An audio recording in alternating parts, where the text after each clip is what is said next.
네, 오늘은 정말 중요한 것들에 대해서 2부 감사하는 자가 되라라고 하는 제목으로 함께 교제하겠습니다. 우리가 계속 17장에는 제자들, 특히 우리 그리스도인들에게 어떠한 삶을 살아야 되고 어떠한 위험들에 대해서 조심해야 될지에 대해서 살펴보고 있는데요. 그래서 지난 시간에 용서하는 마음과 신실한 삶의 태도를 가져야 된다라고 하는 것을 말씀을 드렸고요. 오늘은 같이 이렇게 하려고 했는데 아무래도 뒤쪽에 주님의 오심을 준비하라라고 하는 부분들이 좀 길어서 분리해서 오늘은 감사하는 자가 되라라고 하는 부분만 같이 좀 살펴보겠습니다. 우리가 성경에 보면은 예수님의 행동은 그냥 하는 행동이 아니라 목적이 있다라고 하는 것을 우리가 알게 되는데요.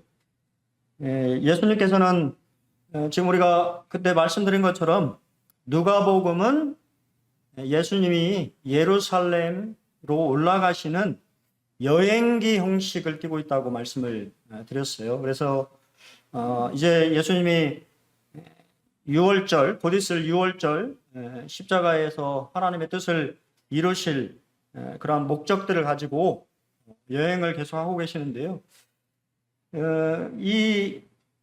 그런 중간에 이제 이 사건이 이렇게 기록이 되어 있는데 사마리아와 갈릴리 사이로 이렇게 지나갔다라고 되어 있습니다.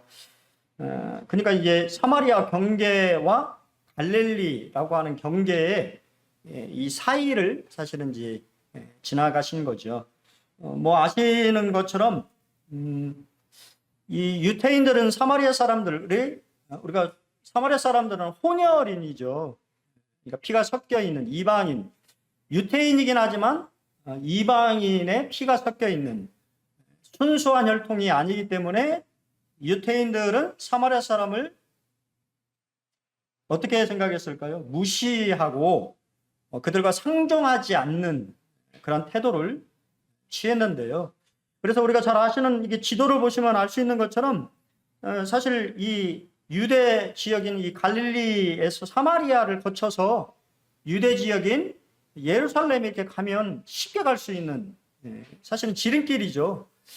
그런 길이 있었는데 유태인들은 저기 보이는 요단강을 건너서 베레아 지역으로 돌아서 예루살렘으로 이렇게 가는 두 번째 코스를 선택을 많이 했습니다. 왜냐하면 사마리아 사람들과 이게 말을 걸거나 만나고 싶지 않은 그러한 이제 행동들을 보였기 때문인데요. 근데 우리가 말씀에서 보면 예수님은 갈릴리와 사마리아 경계를 이렇게 지나가셨다라고 되어 있습니다. 그것은 의도가 있는 행동이셨습니다. 동병상련이라고 하는 말을 아시죠? 영어로 misery loves company라고 하는 단어를 쓰는데요. 같은 병을 앓는 사람끼리는 서로 가엾게 여긴다라고 하는 뜻을 가지고 있습니다. 같은 병, 같은 질 하나를 앓고 있으면 그 사람에 대해서 그 사람이 얼마나 고생했을까. 같은 병에 걸리면 그 사람에 대해서 불쌍한 마음이 생기거든요. 그것을 동병상련이라고 하는데 교회 가운데에서도 사실은 이런 마음이 저는 필요하다고 보여집니다. 하나님이 원하시는 마음은 서로에 대해서 불쌍히 여기는 마음, 안타깝게 생각하고 그 사람의 처지를 이해하려고 하는, 어떻게 보면 이 10명의 문둥병자들은 다른 어떠한 사람보다 예수 만날 준비가 되어 있는 사람이에요. 왜냐하면 그들의 무리가 유대인과 사마리아인들을 함께, 우리가 성경의 이제 문맥을 통해서 보면 뭐 정확히는 그렇게 볼 수는 없습니다만 사마리아 사람 1명과 9명의 유태인으로 일반적으로 그렇게 학자들은 보는데 뭐 그렇지 않을 수도 있지요. 그런데 어떻게 됐든 간에 서로 상종도 하지 않는 원수처럼 여기는 사람들이 같은 질병을 앓게 되자 함께 함께 생활했다라고 하는 것이 성경의 모습입니다. 교회도 마찬가지 아닌가요? 교회도 사실은 다 다른 이 성향과 기질과 생각을 가지고 있는 사람이지만 우리가 예수라고 하는, 그죠? 예수님이라고 하는 그런 믿음의 대상을 같이 이렇게 섬긴다라고 하는 마음에서 우리가 성도들을 귀하게 여기고 또 이 성도들에 대해서 존귀하게 생각하는 그런 마음들을 우리가 가져야 되는데 그렇지 못할 때가 참 많이 있는 것 같습니다. 우리가 다 연약한 사람들이기 때문에 연약한 모습들이 보이지만 그럼에도 불구하고 동병상련 같은 그런 마음들을 교회가 가지면 참 좋겠다라고 하는 생각이 들고요. 인생의 가장 중요한 만남일 것입니다. 사람들은 세 가지를 말하는데요. 아십니까? 친구, 선생님, 배우자의 만남이 그 사람의 인생에 상당히 중요한 영향을 미친다라고 얘기를 하는데, 저는 예수 믿는 사람이기 때문에 인생에서 가장 중요한 만남은 예수를 만나는 것입니다. 예수를 만나야 인생이 변하고 달라질 수 있다라고 생각이 돼요. 우리 인생에 가장 큰 영향을 미친 만남이 어떤 만남이냐라고 물어본다면 저는 당연히 예수 만남이 가장 중요한 제 인생의 만남이었다고 여겨지는데요. 오늘 여기 예수님은 나병 환자 10명을 만나시기 위해서 한 마을에 들어가시는데요. 아마 그들은 그 마을에 살지는 않을 것입니다. 왜냐하면 격리되어 있는 그런 사람들이니까. 왜냐하면 그들은 나병 환자였거든요. 성경은 그들이 예수를 만났지만 멀리 서서 만났다라고 그들의 상황을 우리에게 정확하게 말해주고 있습니다. 문맥으로 볼 때 그들은 유대인과 사마리아인으로 구성된 것으로 보이고요. 또한 나병 환자들은 정상적인 사회생활을 할 수가 없습니다. 지금은 이제 의학 기술이 발달돼서 이러한 이제 문둥병에 대한 부분들을 우리가 좀 이해하잖아요. 하지만 그 당시에 이 나병이라고 하는 것은 실제적으로 아주 큰 병이었죠. 그래서 사람들과 격리된 생활을 할 수밖에 없었고, 또한 심지어 그들이 이 나병에 걸리면 성경에 보면 우리가 옷을 찢고 머리를 풀어헤쳐서 이렇게 외치잖아요.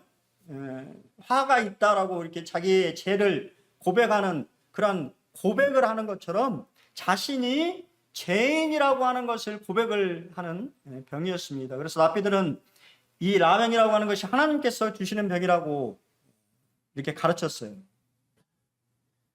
그래서 사실은 사회적인 사형 선고를 받는 것이었습니다. 나병은 우리가 잘 아는 것처럼 모르고 3년, 그리고 알고 3년, 터져서 3년이라고 하는 이야기를 하죠. 그들의 상태들이 아마 이게 뭐 정확하게 표현이 안 돼 있습니다만 그들은 이미 아주 이 극심한 상태, 다 터져서 상처 부위들이 문드러지고 또 이 살점이 찢겨 나가는데 우리가 이 나병이 이 고통스러운 것은 고통을 또 못 느끼잖아요. 나병 환자들이 손가락이 막 문드러져서 손가락이 끊어지는데도 전혀 고통을 느낄 수 없는 질병이지 않습니까? 그러한 상황에 그들은 예수님을 만나게 된다라고 하는 것을 우리가 성경을 통해서 보게 되고요. 근데 예수님은 바로 우리가 여러 예수님이 치유 방법들을 우리가 성경을 통해서 보는데 이번에는 좀 다른 식의 그런 모습들을 보이는 것을 보게 됩니다. 우리 인생의 모든 문제들을 우리가 만나게 될 때 사실은 하나님 말씀에 순종하는 것이 답이에요. 우리가 여러 가지 생각들을 하지만 우리의 인생을 가장 잘 아시는 분은 하나님이시잖아요. 그렇기 때문에 하나님께서 제시하시는 길이 사실은 가장 올바른 길이고 우리에게 맞는 길인데 우리는 그것을 잘 안 하려고 합니다.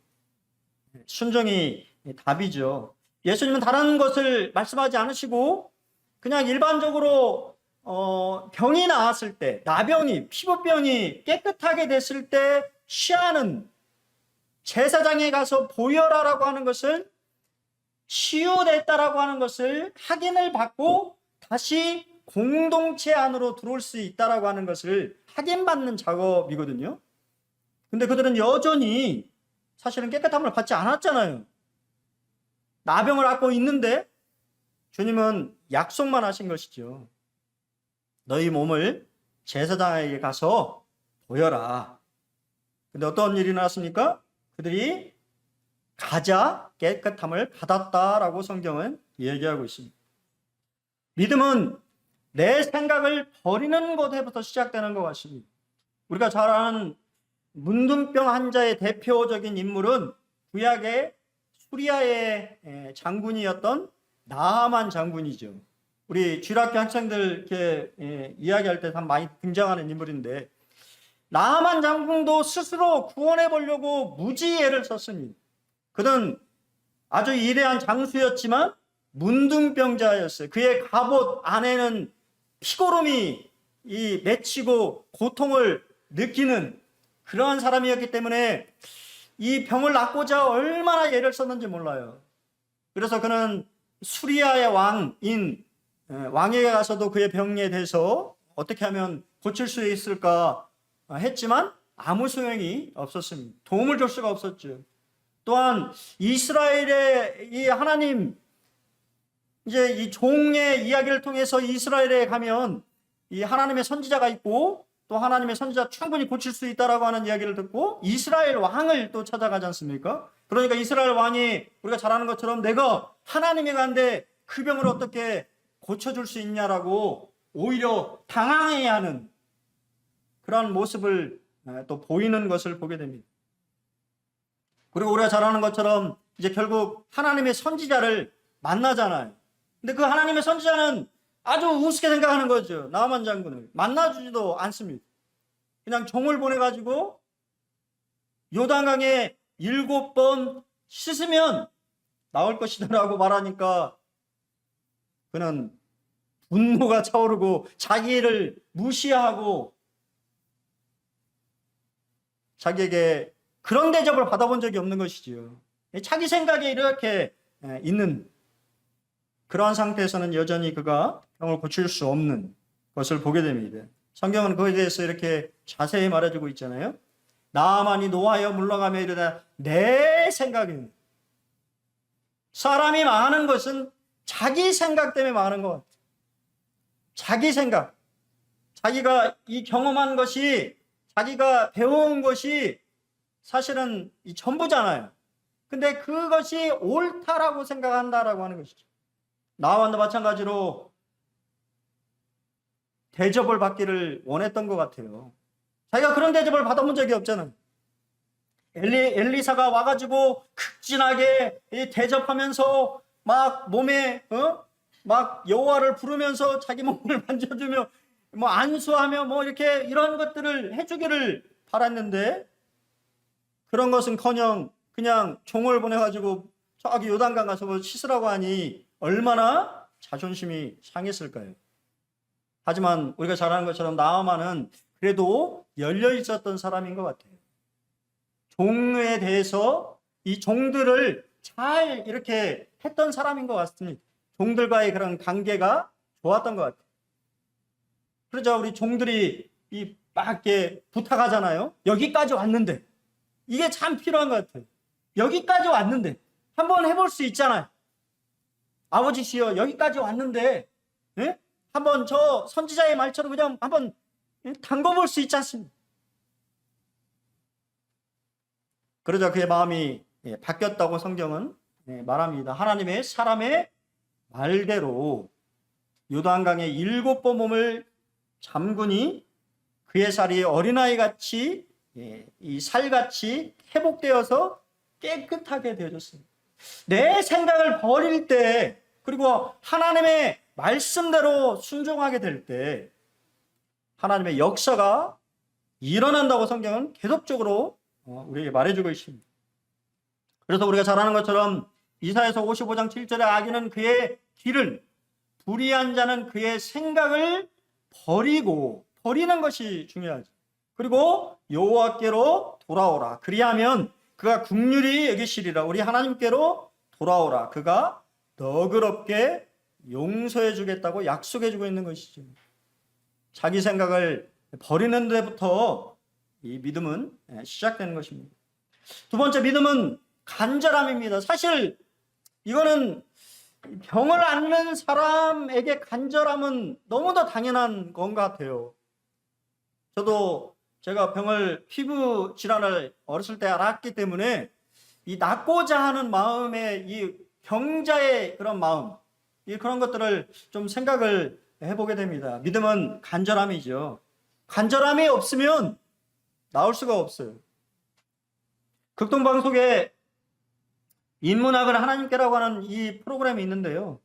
거기에 윤태익 교수의 책인 간절함이 답이다라고 하는 그런 책을 소개한 적이 있습니다. 거기에 보면 믿음이 간절함과 만날 때 역사가 이루어집니다.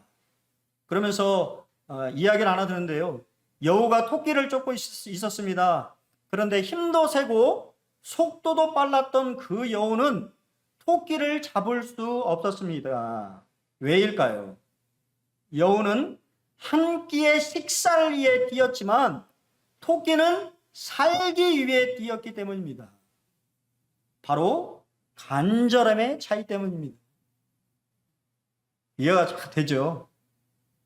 그러면서 인생을 승리하려면 세 가지 실이 필요하다고 합니다. 진실, 성실, 그리고 절실. 절실해야 돼요. 절실해야 공부도 집중해서 하는 거예요. 이 절실함이, 이게 제가 그냥 하는 말이 아니고 저도 이 노량진에서 공부를 해봤잖아요. 노량진이 안 좋은 데가, 안 좋은 게 뭐냐면 시간이 지나면 그 생활에 젖어요. 아십니까? 그럼 젖으면 눈이 또 맞아. 거기 뭐 교육학 공부하는 분들도 있고 임용고시 준비하시는 분들, 공무원 준비하는 분도 많고 뭐 여러 공무원 시험 준비하는 분들이 많아가지고 거기에 그냥 타성에 젖어. 절실함이 없어져. 그렇게 오래 있으면 안 되는 거예요. 노량진, 신림 이런 데는 오래 있으면 사람이 망가집니다. 절실함이 사라져. 그 절실함을 회복하시고 그래야 공부를 열심히 할 수 있어요. 그러니까 믿음이라고 하는 건 간절함이죠. 뭔가 절실한 마음이 있어야지, 그죠? 뭔가 의지하는, 하나님을 찾고자 하는, 그분을 뭔가 이렇게 믿고 의지하는 마음들이 생기는 거예요. 그렇게 되면 하나님이 뭐를 주시니까? 고난을 주시는 거예요. 인생에 고난이 없으면 하나님을 안 찾아요. 그렇기 때문에 인생에 어려움, 고난을 허락하셔서 하나님을 만나게 하시고 찾게 하시고, 그렇지 않습니까? 제가 그렇단 말이에요. 제가 조금 편해지면 하나님 안 찾아요. 금방 그냥 그 세상에 타성에 젖어가지고 살아가니까 이제 저희 집에 이제 절실함을 주십니다. 지금 거의 저희 집안이 거의 지금 6주째 환자로 그냥 하나님을 안 찾을 수 없는 그런 환경을 이렇게 만드셔가지고 하나님 간절히 이렇게 찾게 하셨던. 또한 믿음의 대상을 아는 것이 중요하고, 우리 다 아는 얘기지 않습니까?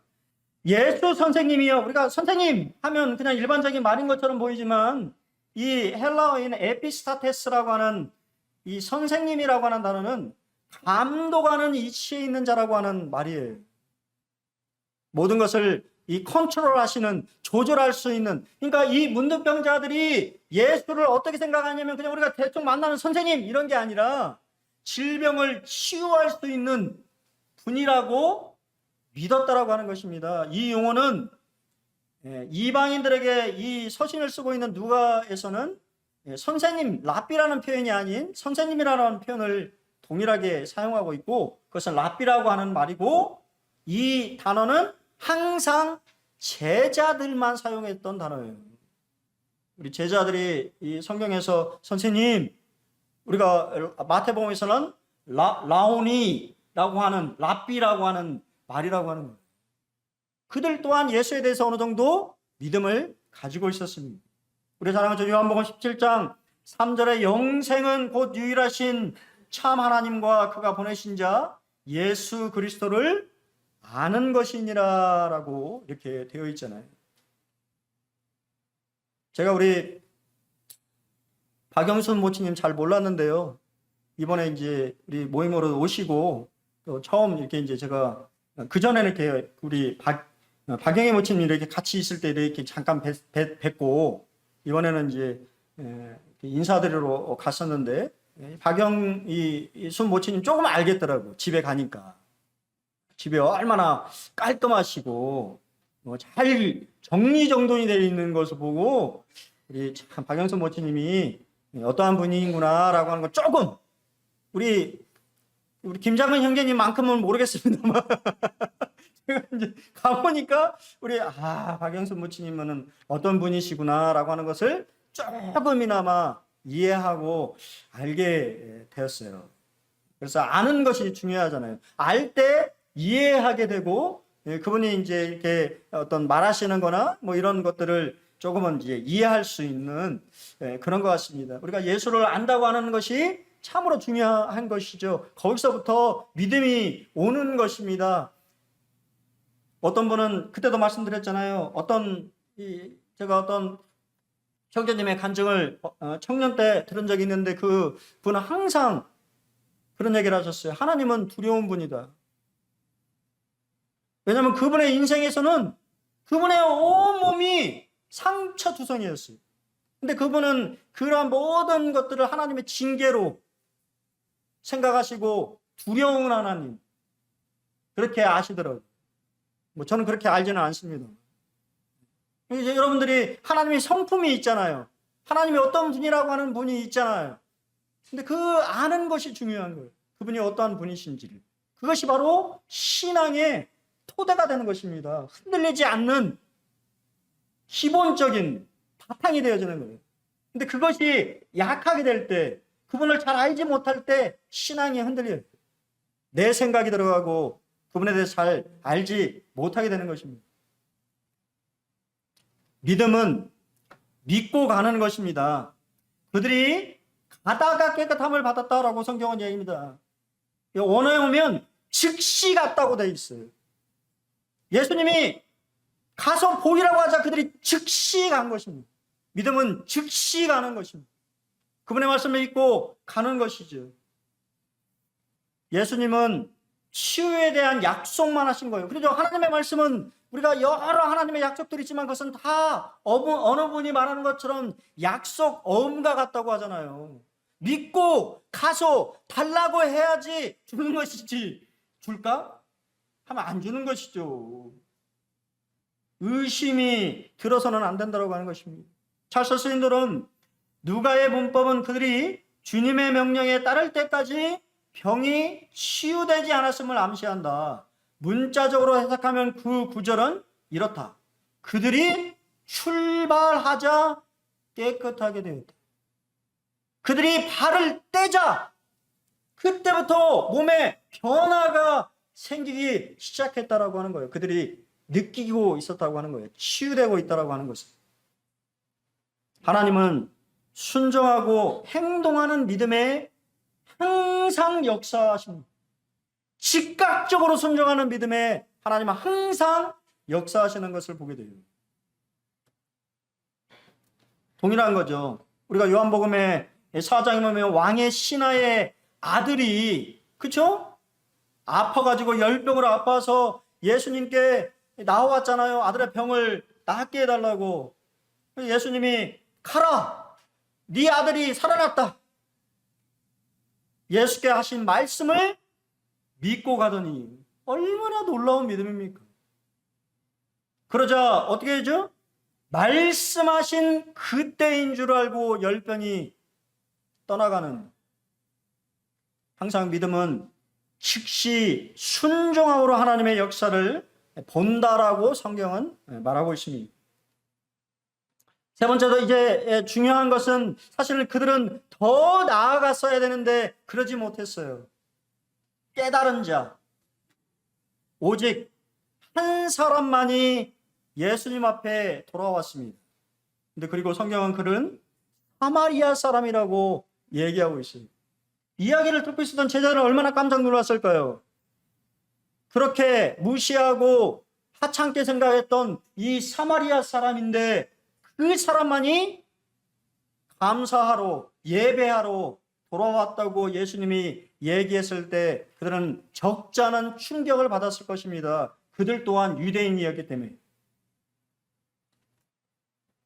성경에 반복은 강조의 의미를 갖는다고 말씀드렸어요. 사실 우리가 이 부분이 우리가 감사라고 생각하지만 우리가 이 말씀을 보면 그가 온 이유가 사실 감사하기 위한 목적도 있지만 하나님께 영광을 돌리기 위해서였다고 성경은 말하고 있어요. 예수님 또한 그가 온 것이 하나님께 영광을 돌리러 돌아왔다고 말하고 있습니다. 왜 그렇게 말씀하셨을까요? 그것은 바로 이 사마리아 사람만 예수님을 선생님이 아니고 하나님이 보내신 메시아라고 하는 사실을 깨달은 거예요. 나머지 9명의 사람은 그냥 예수가 병을 고쳐주는 그 당시에 그냥 뛰어난 랍비 중에 한 사람 정도로만 생각했던 것입니다. 그리고 그들은 돌아오지 않아 버렸어요. 오직 한 사람, 사마리아 사람만이 돌아온 것입니다. 그리고 사실 어느 분이 얘기한 것처럼 사마리아 사람은 갈 필요가 없어요. 왜? 우리 병희자매님, 사마리아 사람이 유대 해당에 가면 환영을 받을까요? 안 받을 거 아니에요. 사실은 사마리아 사람은 갈 필요가 없는 거예요. 가봐야 한양도 못 받는 것입니다. 제사장도 못 만나는 거예요. 아마 대접도 못 받았을 거예요. 욕 바가지로 얻어먹었을 것입니다. 예수께 돌아가는 것이 더 낫다라고 그는 판단했고, 그리고 예수님을 하나님, 그분은 하나님이시다, 그렇게 믿음이 생긴 것입니다. 감사하는 자가 되라고 말하고 있습니다. 예수의 발 아래에 엎드려 감사하니 그는 사마리아 사람이다. 윌리엄 맥도날드님은 제자의 삶에 있어서 또 하나의 위험한 요소가 있는데 그것은 바로 감사치 않는 죄다라고 말하고 있습니다. 우리는 때때로 너무도 어떠한 이 행동들에 대해서 당연하게 생각하는 경향이 있다라고 하는 것이죠. 감사는 깨달은 자가 하는 것입니다. 제가 여러 번 말씀드렸습니다만 이 감사, 영어로 thank라고 하는 단어는 생각하다라고 하는 think에서 유래되었어요. 사람이 생각을 해보면 감사할 제목들이 참 많이 있는데 생각을 안 하는 것이죠. 깊이 생각하면 감사할 수 있어요. 감사는 하나님께서 주신 은혜를 깨닫는 것입니다. 그리고 그 깨달은 사람이 감사하는 거예요. 성경은 시편 49편 20절에 존귀하나, 사람은 참 존귀하죠. 깨닫지 못하는 사람은 멸망하는 짐승과 같다고 말하고 있잖아요. 짐승이 감사하는 거 보셨어요? 우리 오늘 자매님, 닭 모이 주니까 닭이 감사하던가요? 짐승은 감사할지 몰라요. 하지만 사람은 감사할 줄 알아야 되는 거예요. 그렇기 때문에 존귀하는 것입니다.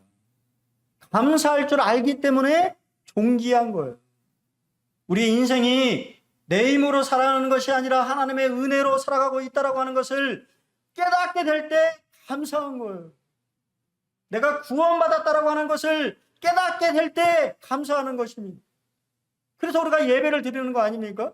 놀러 안 가고 집에서 그냥 드러누워서 편하게 명절을 보내는 것이 아니라 하나님 앞에 감사해서, 그렇죠? 예배당에 와서 예배를 드리는 것입니다. 혹시 송명희 시인을 아십니까? 송명희 시인은 어릴 때 의사의 실수로 뇌를 잘못 건드려가지고 뇌성마비 판정을 받았어요. 그리고 온몸이 마비되는 10살이 될 때까지 수저를 둘 수 없었다고 합니다.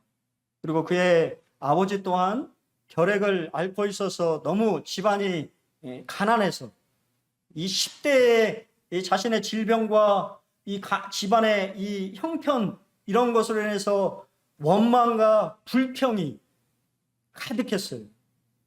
그때 이 10대에 그가 하나님을 만나게 되고, 저는 참 이 곡이 이 가사가 나중에 쓴 건지 알아보니까 제가 이렇게 이번에 준비하면서 보니까 10세 때 쓴 거더라고요.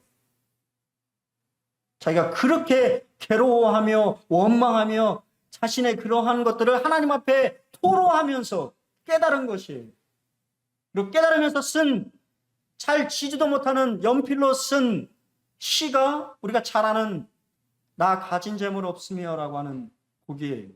나 가진 재물 없으나 나 남이 가진 지식 없으나 나 남에게 있는 건강이 있지 않으나 나 남이 없는 것 있으니 나 남이 못 본 것을 보았고 나 남이 듣지 못한 음성 들었고 나 남이 받지 못한 사랑 받았고 나 남이 모르는 것 깨달았네. 공평하신 하나님이 나 남이 가진 것 나 없지만 공평하신 하나님이 나 남이 없는 것 갖게 하셨네. 이러한 환경에서 그가 감사할 수 있는 것은 깨달았기 때문이에요. 그리고 그 안에서 하나님의 은혜를 발견하고 공평하다고, 어떻게 공평하다고 얘기할 수 있을까요? 몸도 움직이지 못하고 자기 힘으로는 수저도 들지 못하는 그런 자신이 그렇게 한 것도 아니잖아요. 다른 사람에 의해서 태어날 때부터 그런 것이 아니지 않습니까? 그런 환경에서도 그는 감사의 제목을 찾고 이와 같은 시를 쓰고 노래를 만들었어요. 최근에 우리 송명희 여사님이 쓴 글이 올라와서 다시 한번 공유합니다. 2022년 8월 31일 이른 아침, 아픈 것도 감사합니다. 아파서 돈에 대한 욕심이 더 없어져 주변을 더 돌아보게 하시니 감사합니다. 병이 길고 깊으면 살고 싶은 생각보다 죽음이 두렵지 않아 감사합니다. 삶에 애착이 없어서 비굴하지 않아 감사합니다. 마음이 세상에 없으니 세상보다 천국을 보고 땅에 연연하기보다 하늘 볼 수 있어 감사합니다. 하나님만 의지하고 있습니다. 나면서부터 의사들이 죽는다고 하는 말을 수십 번 들어 별로 생각 안 하고 있습니다. 내가 병원 믿고 살았으면 벌써 세상에 없었을 것입니다. 살면 기회고 죽으면 천국이라 감사합니다. 코로나 온 것 같은데 나아가고 있습니다. 기도해 주세요. 참 대단하죠. 이분의 신앙이. 저는 참 이 마지막 구절에 살면 기회고 죽으면 천국이라 감사하다고 하는 참 말이 마음에 참 와닿았어요. 여러분, 이런 분들도 참 감사하며 사는데 많은 것을 소유하고 누리고 있는 우리는 어떠한 삶을 살고 있는가요? 감사는 표현하는 것이 중요합니다. 은혜를 당연하게 생각하지 않아야 합니다.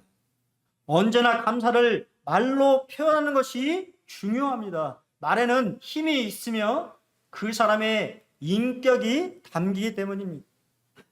이 자기가 낳은 것을 알게 된 이 사마리아 나병 환자는 큰 소리로 하나님께 영광을 돌렸어요. 작은 소리도 아니고 큰 소리로 얼마나 기뻤을까요? 자기가 나았다라고 하는 그 사실이 얼마나 기뻐서 그는 예수님 앞에 감사를 표하면서 큰 소리로 자기가 나았다고, 이게 다 하나님의 은혜라고 너무 감사하다고 하는 이야기를 표현하고 있지 않습니까?